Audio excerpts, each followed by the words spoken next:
বেঁচে থাকো মা।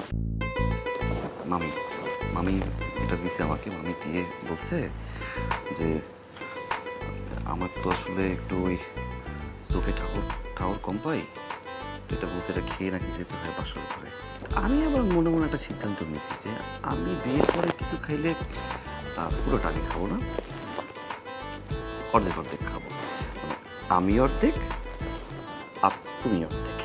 হ্যাঁ, তাই নিয়ে আসছি। আপনি খান। আগে তুমি খাও, পরে আমি খাই।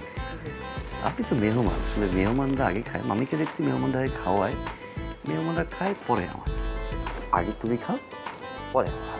সেই অনুযায়ী আপনি অর্ধেক খাবেন, আমি